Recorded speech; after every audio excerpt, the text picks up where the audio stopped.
Good afternoon, President of the IPU. Good afternoon, colleagues. I come with a heavy heart from Nigeria, but first I'd like to apologize to Honorable Kafila Obara. I am not here to bring shame to our country. I'm here to seek help for the women of Nigeria.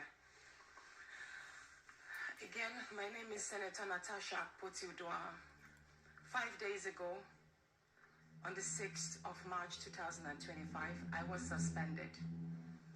As a senator, I was suspended illegally because I submitted a petition of sexual harassment against the President of the Nigerian Senate, Senator Godswill Akpabio. I thought that by submitting the petition, he would recuse himself, and both of us will submit ourselves to the Committee on Ethics, Privileges and Public Petition for a fair and transparent investigation. But unfortunately, I was silenced and I was suspended. I was suspended for 6 months, amongst many other stringent conditions, such as taking away my security,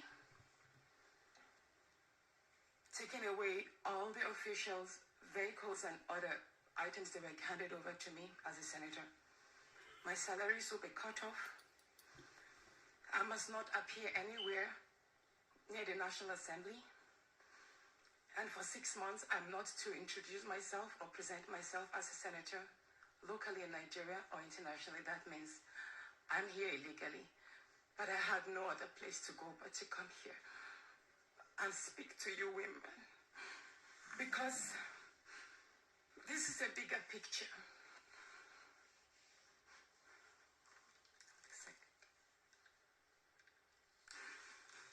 This is a bigger picture. It depicts the crisis of women political representation. My suspension is not just about me. It's about the systemic exclusion of women from political leadership in Nigeria. Women make up 3.6% of political offices. And in the Senate, it's just 2.8. We have 109 men and only 4 of us are women. So right now, it's 108 with only 3 women. This is a clear case of political victimization, punishment for speaking out against impunity, corruption, and gender-based violence. The United Nations Declaration 48-104 declares sexual harassment as a form of gender violence. The Senate's actions are an assault on democracy. I was elected by my constituents to represent them. Yet a few powerful men have unilaterally decided to silence their voices by suspending me for 6 months. My call for an open and transparent investigation into harassment allegations have been met with hostility instead of accountability. If a female senator can be treated this way in the full view of the world, imagine what ordinary Nigerian women will go through every day in workplaces, in universities, and other aspects of our society. A culture of harassment and silencing must end. And this is not just a Nigerian issue. It's a global one. Women in politics, media, and businesses face threats, intimidation, and violence for simply demanding fairness. From sex for grades scandals in universities to harassment in workplaces and political spaces, Nigerian women have constantly been forced into silence. We need stronger legal protections and a zero culture tolerance for gender-based discrimination and intimidation. My call to the international community is such that the world must not stay silent as democracy and women's rights are rolled back in Nigeria. I call on human rights organizations, women movements, and democratic institutions to hold the Nigerian Senate accountable. Nigeria needs global partners to push for women's political inclusion, safety, and protection from political harassment. You may ask, what are my next steps?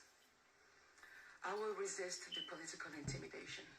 In the past few days, a number of my colleagues, my male colleagues, have reached out to me and said, Natasha, All you need to do is apologize and retract your statements.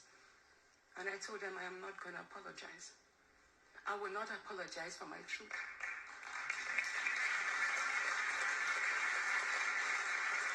Thank you. Thank you. And I told them that I will stand the 6-month suspension, and the very first day I return, I will represent my petition on sexual harassment. And I will continue doing so until there is a fair and transparent investigation. Correct. I will fight, thank you. I will fight this injustice and continue to represent my constituents, whether the Senate wants to hear me or not. I will work with women's group, civil society, and legal teams to ensure that this unconstitutional suspension is squashed. This is bigger than me. This is about ensuring that no other woman in politics or public office will ever be silenced again. Thank you so much.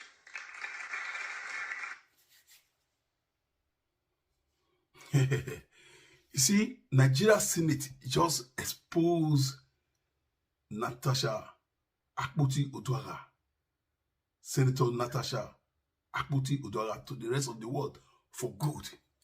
She now gained world recognition. This is just the beginning.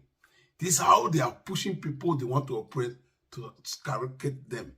This is what they do to follow to me. This is what Yabo Ojo and Toto DK did to very dark man, and the rest of Nigeria see dark man as somebody people will try to silence. Look at where very dark man is now. This is just the beginning. I stand by Natasha. Share this message, like, comment. Thank you all for listening.